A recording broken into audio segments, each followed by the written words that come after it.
आप सभी का इतिहास के तीसरा चैप्टर के तीसरे पार्ट में आप सभी का स्वागत है। हम अभी तक पढ़े थे हो ची मिन्हा के बारे में।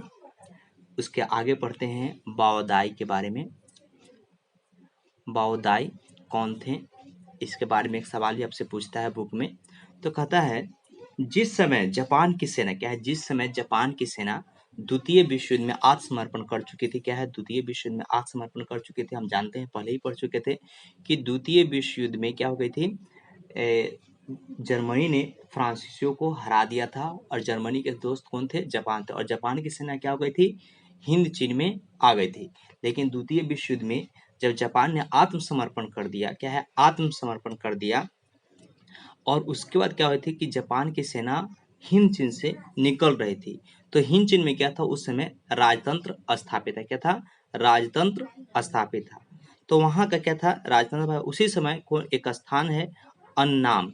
अन्नाम का शासक कौन था, तो बाओदाई था। तो आपसे पूछा है कि बाओदाई कौन था, तो आप सीधा सा बताइएगा कि कहता है जब हिंद चीन, जिस समय जापान की सेना, सिंपल सा बात है, जिस समय जापान की सेना हिंद चीन से जा रही थी, उस समय चीन राज्य में राजतंत्र स्थापित हुआ था। और उस समय अन्नाम का शासक कौन था, बाओ दाई था। यह बात आप लोग को याद होना चाहिए। दूसरा टॉपिक है हिंद चीन में फ्रांसीसी उपनिवेश की पूर्ण स्थापना। मतलब जब द्वितीय विश्व युद्ध क्या हुआ, जब द्वितीय विश्व युद्ध समाप्त हो गया था और फ्रांस भी क्या हो गई थी कि जर्मनी से हार गई थी। लेकिन जब जापान आत्मसमर्पण कर चुका था तो फ्रांस को क्या लगा कि हम फिर से क्या कर सकते हैं, हिंद चीन में अपना पुनः उसका उपनिवेश बना सकते हैं। और उसे उपनिवेश बनाने के लिए उसने कुछ बातें या शर्तें रखी थी, या उसको क्या अवलोकन किया था। कहता है द्वितीय विश्व युद्ध के पश्चात फ्रांस हिंद चीन में पुनः क्या करना चाहता था, अपना उपनिवेश स्थापित करना चाहता था, या उसका अवलोकन किया था, जिसकी मुख्य बातें प्रमुख थी। अब उसकी मुख्य बातें क्या थी, तो पहला बात क्या था, वो फ्रांस को क्या बनना चाहता, फ्रांसीसी चाहते थे कि फ्रांस एक विशाल साम्राज्य के रूप में बदल दिया जाए। पहला कोशिश था उसका कि फ्रांस को एक विशाल साम्राज्य के रूप में बदला जाए। दूसरा, वो हिंद चीन के उसका मतलब हिंद चीन में कैसे उपनिवेश बनाएगा, तो एक बार ध्यान। दूसरा कहता है कि हिंद चीन के सभी राज्यों में स्वतः शासन होगा। मतलब कि जो हिंद चीन है उनके जितने भी होंगे, लाओस, कंबोडिया, चाहे जितने भी क्षेत्र है, उस पर क्या होगा, एक स्थानीय स्वशासन। मतलब कि वहाँ के स्थानीय लोग क्या करेंगे, शासन करेंगे। लेकिन किनके देख रेख में, तब फ्रांसीसियों के देख रेख में। और तो और फ्रांसीसियों के अवलोकन में यही बात था कि हिंद चीन को फ्रांस का एक क्या माना जाएगा, अभिन्न अंग माना जाएगा। मतलब हिंद चीन को फ्रांस का ही मतलब अंग, मतलब उनका देश माना जाएगा। और सबसे महत्वपूर्ण था जो इस बात को वियतनामियों ने ये मतलब यह जो बातें थी, यह जो उनका अवलोकन था, उसको मानने से साफ इनकार कर दिया था। तीसरा कहता है हिंद चीन के विदेशी नीति तथा सैनिकों पर फ्रांस का अधिकार रहेगा। फ्रांसीसियों ने पूरा हिंद चीन पे अपना आधिपत्य स्थापित करने के लिए, यह जो बात है ये बहुत इंपॉर्टेंट है कि हिंद चीन में विदेशी नीति तथा सैनिकों पर किसका रहेगा अधिकार, फ्रांस का रहेगा अधिकार। फ्रांस मतलब कहने का मतलब क्या है कि आप आजाद तो होंगे, लेकिन आपकी आजादी की चाबी किनके पास रहेगी, फ्रांसीसियों के पास रहेगी। इस तरह से वो क्या करना चाहते थे कि हिंद चीन पर अपना अधिकार जमाना चाहते थे। कहता है वियतनामियों ने इस नीति को मानने से इनकार कर दिया। सिंपल सा चीज है कि कोई भी देश इस तरह की बातें मानने से क्या करेगा, इनकार कर देगा। तभी भारत ने क्या कहता है कि पूर्ण स्वराज की मांग की थी। पूर्ण स्वराज आप लोग पढ़े होंगे कि पूर्ण स्वराज में क्या था कि नहीं, संपूर्ण देश पे हमको क्या चाहिए, आजादी चाहिए। तो कहता है वियतनाम में इस नीति को मानने से इनकार कर दिया और वियतनामी तथा फ्रांसीसियों के बीच क्या हो गया, गुरिल्ला युद्ध शुरू हो गया। क्या हो गया था, गुरिल्ला युद्ध शुरू हो गया था। गुरिल्ला युद्ध में क्या होता है, छुपकर एक दूसरा पर हमला करना। तो आपसे पूछ सकता है कि हिंद चीन में फ्रांसीसियों के उपनिवेश की पुनः स्थापना के बारे में लिखे, तो आप लिख सकते हैं कि फ्रांसीसियों ने द्वितीय विश्व युद्ध के पश्चात क्या है, हिंद चीन में पुनः स्थापना करने के लिए कुछ निम्नलिखित अवलोकन किया था, जिनमें इन सब मतलब 4 बात है, ये सब बातें महत्वपूर्ण है। आप ये चारों पॉइंट लिख सकते हैं। ये चारों पॉइंट क्या है, आप लोग के लिए महत्वपूर्ण है। हुआ दो आंदोलन क्या था, हुआ आंदोलन क्या था, यह बड़ा ही महत्वपूर्ण है। सवाल आपसे पूछता है हुआ आंदोलन क्या था। कहता है हिंद चीन में सबसे अधिक कोई धर्म मानने वाले थे तो वो क्या थे, बौद्धिस्ट थे। क्या थे, बुद्ध को माने थे। ऐसा इसलिए क्योंकि हिंद चीन पे क्या था कि चाइना का क्या है, प्रभाव पड़ा है, और चाइना में कौन धर्म है, तो बौद्ध धर्म को मानने वाले लोग हैं। तो पहला कहता है कि हिंद चीन में क्या है, हिंद चीन में बौद्धिक धर्म अधिकांश थे, मतलब बौद्ध धर्म को मानने वाले अधिक थे, और उन्होंने ही खुद की स्वतंत्रता के लिए क्रांतिकारी आंदोलन किया था। क्या क्या था, अपने देश को स्वतंत्र कराने के लिए उन्होंने क्या किया था, एक क्रांतिकारी दल का गठन किया था। और इस आंदोलन में क्या थे, इस आंदोलन का एक विरोध करने का अजब ही तरीका था, वो क्या करते थे, आत्महत्या कर लेते थे। क्या कर लेते थे, आत्महत्या कर लेते थे। जो क्या था, एक अजब तरीका था कि लोग अपने आप को ही जला लेते थे। इसी आंदोलन को क्या कहा गया, हुआ हुआ आंदोलन कहा गया। इस आंदोलन के नेता कौन थे, हुइना फू शो थे। क्या थे, इस आंदोलन के नेता कौन थे, तो हुइना फू शो था। अब ये दो चीज है। अब अगला जो आपका हनोई समझौता क्या है, यह आपका टॉपिक है, हनोई समझौता क्या था। तो सबसे पहले हनोई समझौता के बारे में जानते हैं। एक लाइन इंपॉर्टेंट रहेगा, आपको पूछता है कि हनोई समझौता कब हुआ था, तो 6 मार्च 1946 को क्या था, हनोई में फ्रांस और वियतनाम के बीच हुआ एक समझौता था, जिस समझौते के तहत वियतनाम को क्या किया था, एक स्वतंत्र इकाई के रूप में घोषणा की गई थी। क्या किया था, स्वतंत्र इकाई के रूप में उसे मान्यता मिल गई थी। तो अब इसके बारे में समझते हैं। कहता है फ्रांस और वियतनाम के बीच युद्ध प्रारंभ हो चुका था। ऐसा क्यों हुआ था, क्योंकि फ्रांस क्या चाहता था कि वियतनाम को फिर से अपना उपनिवेश बनाने के लिए, कि फ्रांस को क्या, फ्रांस में क्या मजबूरी थी कि फ्रांस द्वितीय विश्व युद्ध में क्या था, जर्मनी से हार चुका था, और वह क्या था, वियतनाम से युद्ध करने में सक्षम नहीं था। लेकिन यह युद्ध क्या हो रहा था, धीरे धीरे विस्तारित हो रहा था। अतः अतः वियतनाम और फ्रांस में एक क्या हुआ, समझौता हुआ। इस समझौते के तहत वियतनाम को क्या किया गया था, एक स्वतंत्र राष्ट्र के रूप में घोषित किया गया था। इन बातों को ध्यान रहेगा आपको कि फिर से बताते हैं, हनोई समझौता कहता है फ्रांस और वियतनाम क्या था, फ्रांस वियतनाम पे अपना उपनिवेश स्थापित करना चाहता था, लेकिन उसके पास क्या था, उस समय वियतनाम भी थोड़ा मजबूत हो चुका था, और फ्रांस क्या था, सैनिक के मामले में और युद्ध के मामले में कमजोर हो चुका था, क्योंकि वो द्वितीय विश्व युद्ध में क्या था, जर्मनी से हार चुका था। ऐसे वो क्या वियतनामियों से लड़ नहीं सकता था। अतः उसने क्या किया कि 6 मार्च 1946 को हनोई में क्या है, हनोई में एक समझौता हुआ फ्रांस और वियतनामों के बीच, जिसके तहत वियतनाम को एक स्वतंत्र राष्ट्र तथा, मतलब वियतनाम या हिंद चीन, क्या है, वियतनाम और हिंद चीन को क्या किया था, स्वतंत्र राष्ट्र के रूप में एक इकाई माना गया था।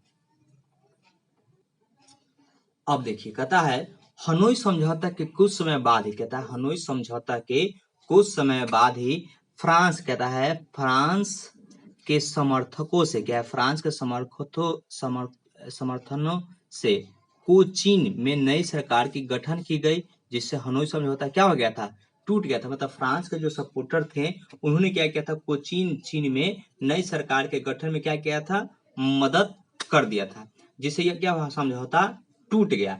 जो इसके बाद में इसका बड़ा ही परिणाम भुगतना पड़ा था, उसके आगे में हम चर्चा करेंगे। कहता है अब आते हैं 1946 तक में क्या था कि वियतनाम क्या हो चुका था, स्वतंत्र हो चुका था। अब हो ची मिन्ह क्या थे, हो ची मिन्ह ने चीन तथा रूस से समर्थन प्राप्त करने के लिए चीन को अपना आदर्श मानते हुए वियतनाम को क्या किया, साम्यवादी देश के रूप में घोषित कर दिया। मतलब क्या है कि हो ची मिन्ह थे, उन्होंने क्या किया कि अपने देश को क्या किया था, चीन और रूस से समर्थन प्राप्त करने के लिए क्या किया, अपने देश को साम्यवादी देश के रूप में घोषित कर दिए, जिससे यह रूस और जो चाइना थे, ये दोनों क्या थे, साम्यवादी वाले देश थे, जिनसे क्या हुआ कि वियतनामियों को इनसे फायदा हुआ, और इन्होंने इनकी क्या की थी, मदद भी की थी।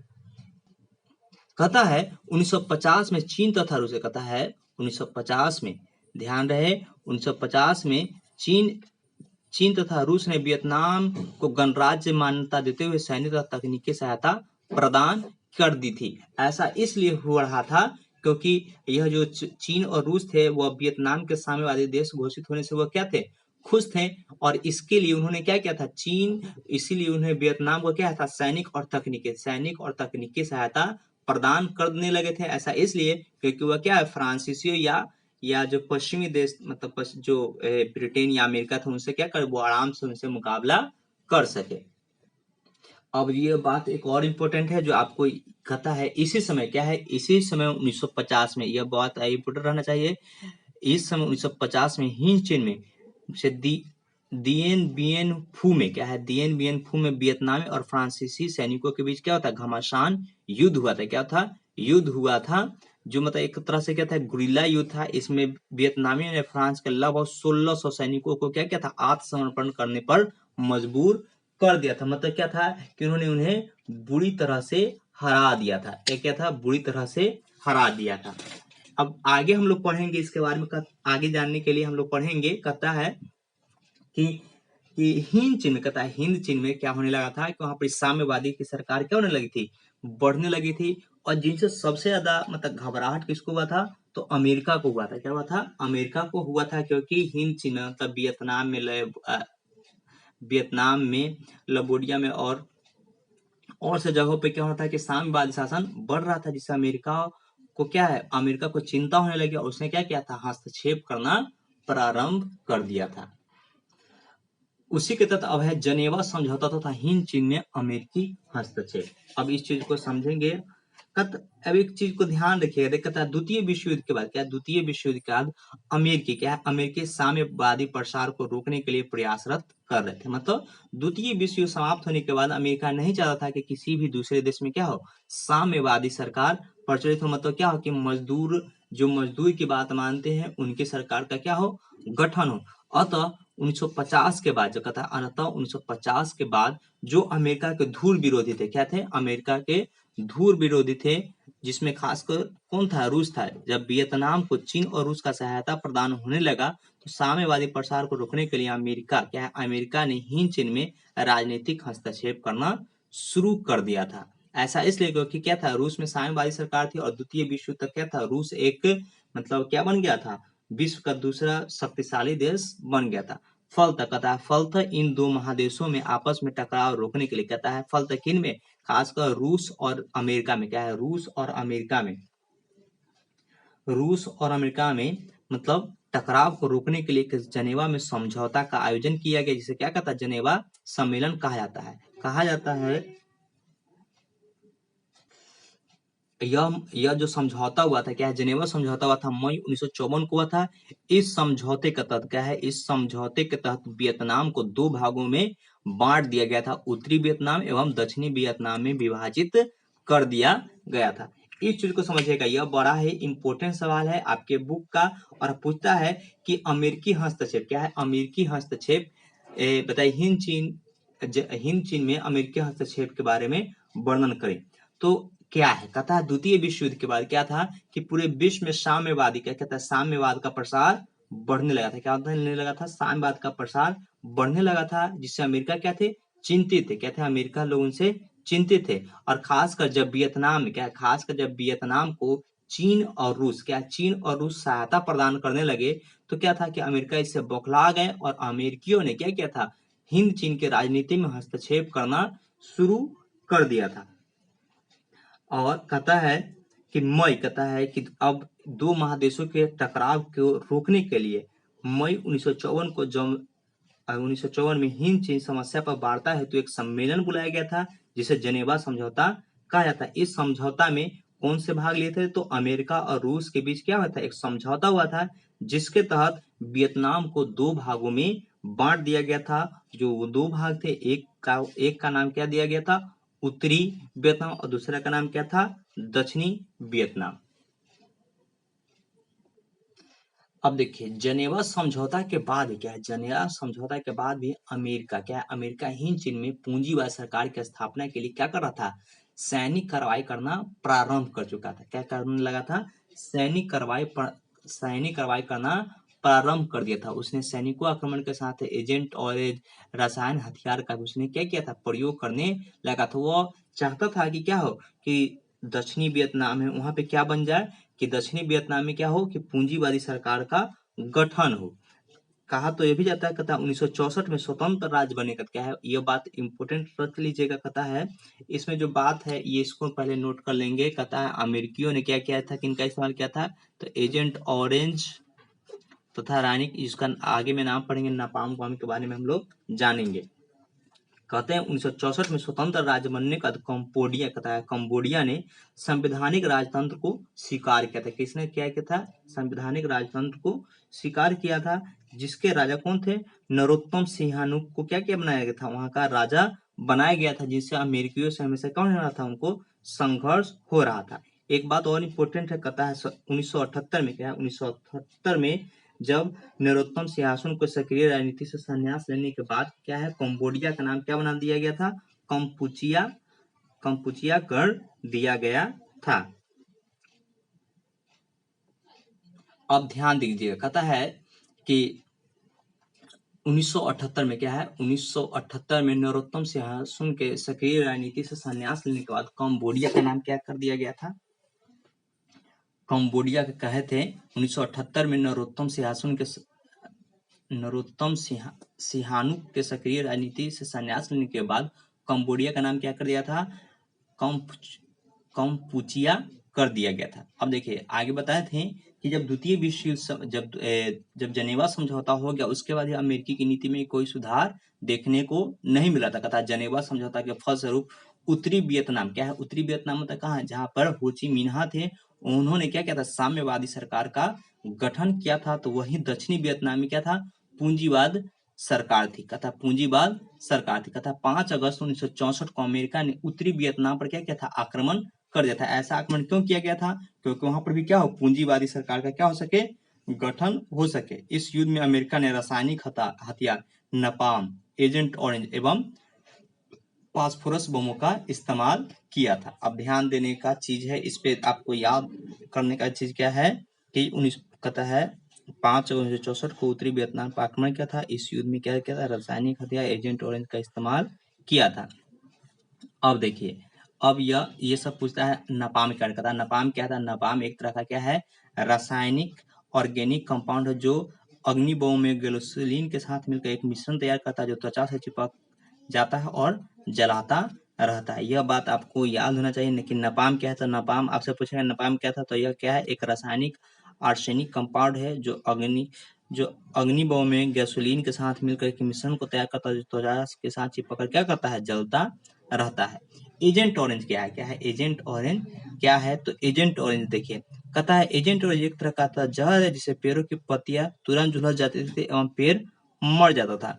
जंगलों को खत्म करने के लिए इसका क्या किया गया था? प्रयोग किया जाता था। इसका नाम एजेंट ऑरेंज पट्टियों वाले ड्रमों में रखे जाने के कारण पड़ा था। अमेरिका इनका उपयोग जंगलों के साथ साथ खेतों और आबादी दोनों पर जमकर किया था। ऐसा इसलिए किया गया था क्योंकि इससे क्या होता कि जो उत्तरी वियतनाम था, वहां पर क्या होता? खाद्यान्न की समस्या उत्पन्न हो जाती और वह मजबूरन क्या होते? पूंजीवादी की तरफ झुकाव उनका हो जाता। याद रहे आपसे कभी एक मतलब बोर्ड के एग्जाम में बहुत पहले भी पूछा है कि नापाम क्या है, एजेंट ऑरेंज क्या है। तो आज के लिए इतना ही। कल हम लोग पढ़ेंगे माइली गांव की घटना क्या थी, जिससे पूरे विश्व में अमेरिका के कारनामों का उजागर हुआ था।